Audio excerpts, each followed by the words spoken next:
Joan by Carol M Mottershead. Chapter 12. Dr. Goodwin's Office, Session 9, 8th of July, 1979. Today, Joan, if you agree, we will attempt to uncover the lost memory once again. I want you to take yourself into a deep trance, then raise your finger to let me know that you're ready. With your permission, I will then take you a little deeper, and we will see if we can open that door a little further. Okay? So when you're ready.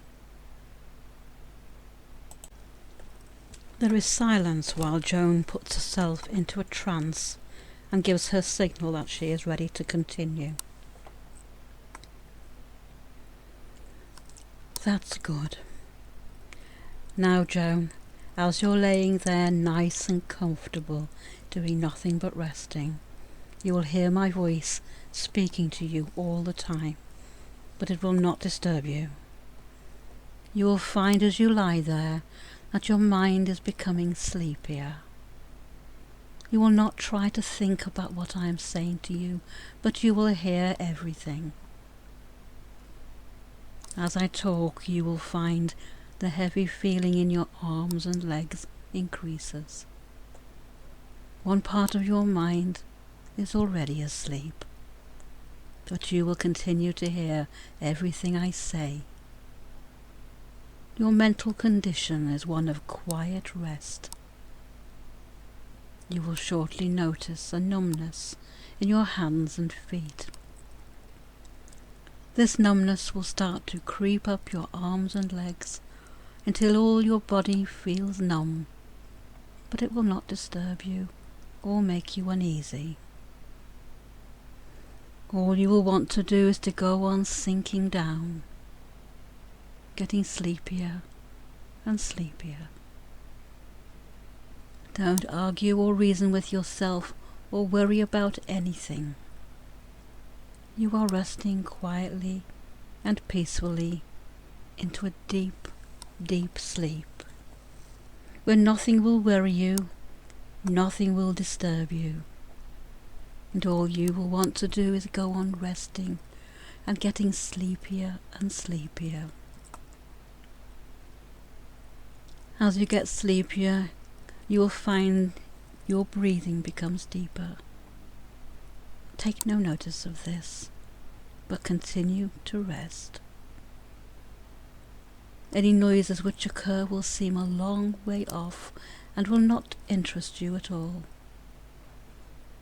You will not be interested in anything except rest. You are getting sleepier and sleepier. You will notice that your body is relaxed and there is no tension present now in your body. Your arms or your legs, you are feeling calm. You are beginning to let go completely, to sink down into a deep, deep sleep. You will begin to feel very comfortable and warm, just as though you were lying comfortably in your bed and feeling too tired to bother about anything except sinking down and going further and further away into a deep, sound sleep. You will feel a little dizzy or dreamy whilst I am talking, or my voice may seem to fade away at times. But you will take no notice of this, for steadily and quietly you are sinking down, sleepier and sleepier. Good. Now, Joan, I want you to go back to the day you were admitted to hospital, 9th of September, 1977, and tell me what happened that day.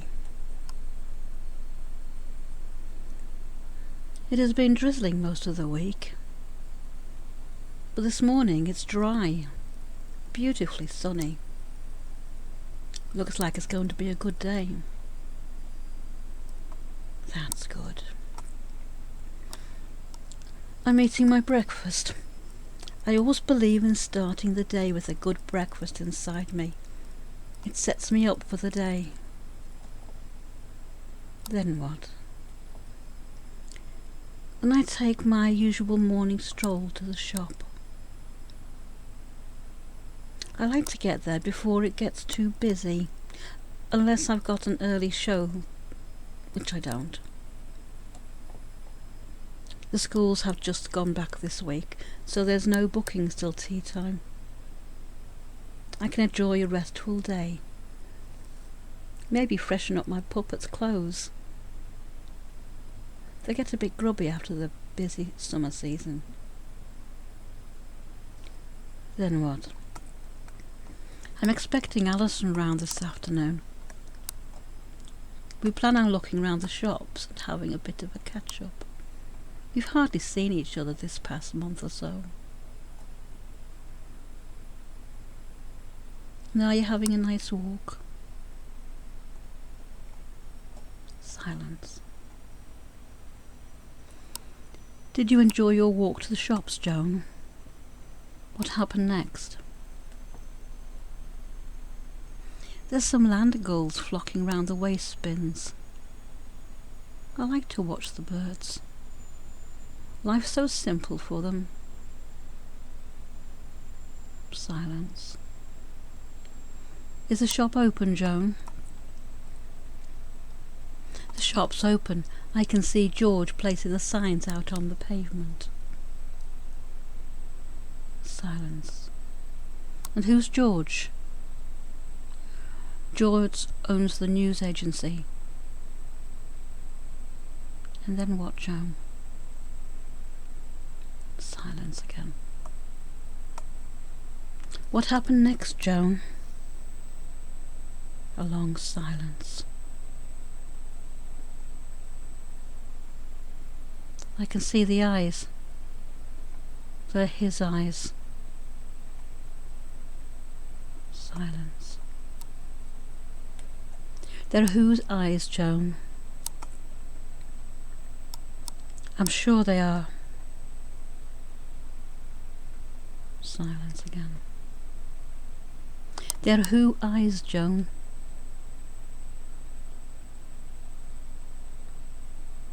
Her eyes opened, panicked, anxious and afraid. Joan, sleep. In a few moments I'm going to bring you to full awakening consciousness, and when you awaken you will find that a change has occurred. You will feel relieved, and all traces of anxiety will have left you. You will feel completely relaxed. 1.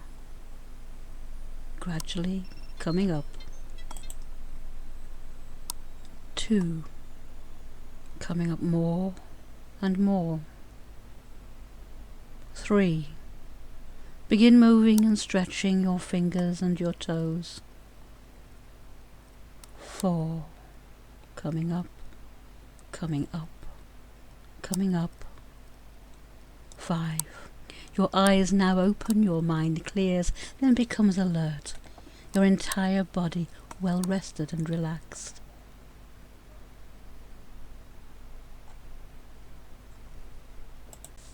Case notes. It has been 4 weeks since I last met with Joan. She has been making good progress with keeping up with her self-hypnosis, but still has no memory of the cause of her admission to hospital, which is disappointing. But I have assured her that her memory can't hurt her. She survived the real occurrence, and is still here. She just needs to be patient. Her mind will reveal its secret in good time. In the meantime, she is reporting anxieties over which she is having no control. She is experiencing compulsive obsessional behaviour, locking and relocking windows. She is not enjoying performing her puppet shows, and has experienced feeling ill prior to bookings, sometimes sore throats, a cold or flu-like symptoms. She has even reported a loss of voice on one occasion. She tells me she doesn't get ill usually. She seems to think that hypnotherapy is the cause of her physical illnesses. I have explained to her that the problems are psychosomatic. Her subconscious is fighting. It doesn't want to release the information and is putting obstacles in her way. The illnesses are linked to her memory loss. She may not be able to remember consciously, but her subconscious remembers. It remembers the emotions of that suppressed memory and reacts to them. The neuroses, the illnesses, are linked. In the meantime, her subconscious is leaving clues, hinting at the problem. We're winning. We just need her conscious mind to open up a little further and remember.